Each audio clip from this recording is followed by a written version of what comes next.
LeBron had 31 points, including 13 straight in the third. Then he sat out the entire fourth quarter. Larry Nance Jr. was in the starting lineup for the injured Tristan Thompson and had career highs with 22 points and 15 rebounds. Ty Lue said Nance will stay in the starting lineup for now. We're joined by FS1 NBA analyst Chris Broussard. Welcome, Chris. Good morning. Thank you. Great to be here. Have the Cavs fixed their issues? No, I mean, they're going to be a work in progress for the rest of the regular season because even if, let's say, theoretically, they do fix their issues within the next 2 games, guess what? Kevin Love's coming back. Right. So it's going to be adjustments throughout the regular season, and I think they will still win the East, and as they're winning the East, get full, get whole, if you will. I like what I saw last night. I wish I could call them adjustments, but putting Larry Nance in the starting lineup, putting Rodney Hood in the starting lineup, those are just based on injuries. But I agree. Larry Nance should stay in the starting lineup. When Tristan gets back, bring him off the bench. When Love gets back, I'd have Love at the center, Nance at the 4, and LeBron at the 3. Because Nance, in addition to the energy, the athleticism, the activity, he's a scoring threat inside. You saw last night that when he got offensive rebounds, he could score. Or when LeBron or somebody drove and dished to Nance, he could finish. You don't do that with Tristan. No. Tristan's good at rebounding, but he gets it 4 feet from the basket, and he's looking to kick it out most times. And so Nance, I think, gives you some great energy in the starting lineup. I think Hood should be starting. And JR, I'm sorry, it's just too much up and down. You have no idea what you're getting from him, and most nights it's nothing.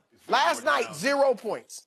21 minutes, 0 points. How you do that in an NBA game as a legitimate starter? So I think he needs to be coming off the bench. I think his streak shooting is built for coming off the bench. Now you got a legitimate starter. And if you don't, I get if Ty Lue's like, I don't want to lose him mentally, all that. But guess what? If you keep playing him and he keeps performing this poorly or this inconsistently, it's gonna start to mess with Hood if he goes back to the bench. I think Clarkson, like the guys behind him, if they see you rewarding a guy that's not producing, that can't help but mess with your mind. The things I want to see from the Cavs that'll make me think they're headed in the right direction, offensively, I think it was good that there's a lot more cutting last night. I thought Nance was cutting to the basket. LeBron is doing great as far as driving to the lane, cutting to the basket. I just don't want them to be so three-point reliant where if we don't hit threes, we lose. But that's what they're too good for that, right? They got enough guys now that can score on their own where you don't have to just be 3-ball reliant. And then defense. There's no excuse for them to not be a solid defensive team now. And last night they were good. The night before against Denver, 54% shooting for the Nuggets. Two games earlier, Brooklyn shoots 54%. Like, they need to defense and more balance offensively as far as the 3-ball, cutting and slashing and things like that. Go ahead, Skip. So, even though the Detroit Pistons came in having lost 8 out of 10, and even though the Detroit Pistons have gone almost 2 months without winning a single road game, their last one was at Brooklyn, which is not all that impressive, and their only impressive road win, you have to go all the way back to December 15th at Indiana. Indiana's starting to catch a little fire now. Despite all that, I must say I was impressed because if you blow this game at home, after all the ones you've blown at home, the sky is going to fall last night, right? The arena roof is going to fall on LeBron's head, but more important, on Ty Lue's head. I thought he was edging onto the hot seat, like he was going to get in trouble because somebody's going to have to pay for this. So he's forced to make a lineup change because of injury. And all of a sudden, Larry Nance Jr. last night looked like Tristan Thompson used to look like.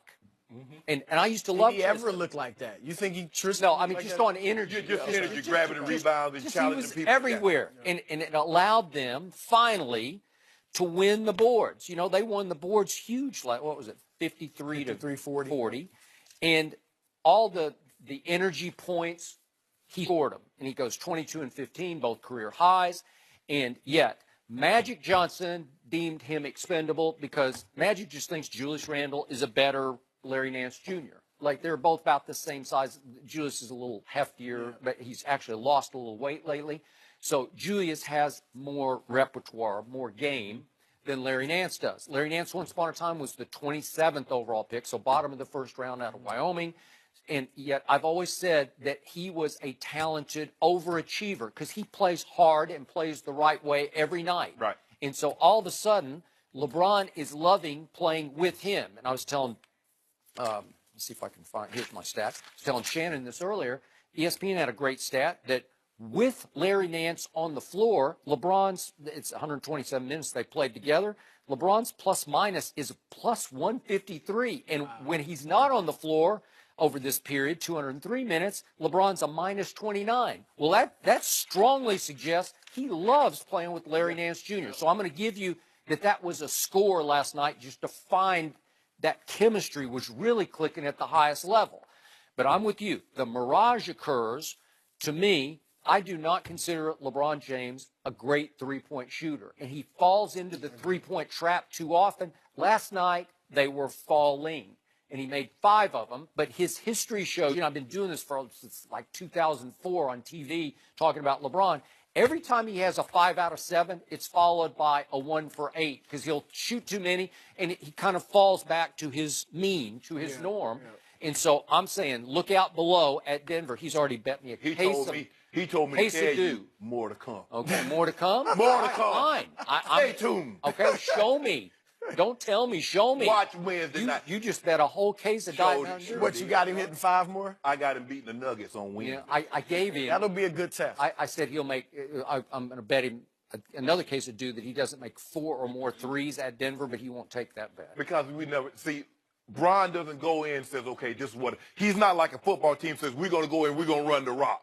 Or the New England Patriots, we're going to go in, we're going to throw the ball 30 times. Bron said, I'm going to do whatever I want to do. So if y'all can't stop me from getting to the basket, they should be calling more fouls. Now, you saw Blake Griffin hit him upside his head on the layup, and he didn't get a call. Now, that's a flagrant 2 on James Harden. Nah, I'm with you. That's a flagrant flagrant 4. Yeah, I'm just saying that. I'm with you on that one. LeBron does what's necessary. And, he does so many other things, Skip, because he's in his bag. You know what I'm saying? Sometimes he might need to get 15 assists. Sometimes he might need to get 15 rebounds. Sometimes he needs to score 57. Ask the Wizards about that. So whatever we need, that's what we do. Yeah. So... And sometimes he needs to accidentally dribble it behind his back and between Tristan's legs. Accidentally. I know he did that on purpose. Yeah, he did not do it on purpose. He should have claimed it. He should have said he did it on purpose. No. He should have said, because he could have said, look, I knew Tristan was there, and I knew the only way to get by him.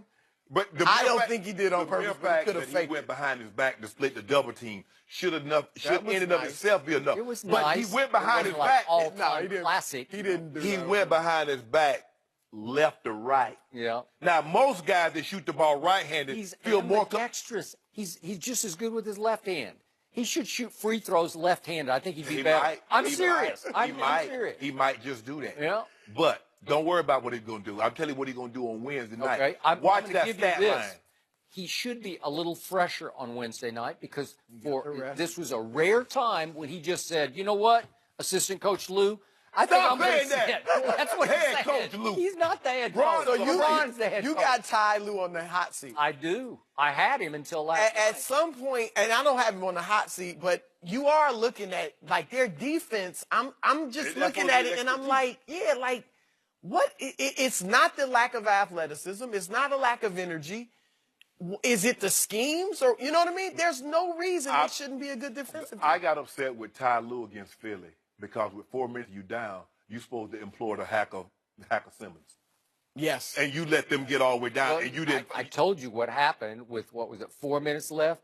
Simmons got free down the lane, and LeBron just stood there and watched it. He should got have to knock him down. Because as soon as he gets the ball, as soon as he gets the ball, you foul him.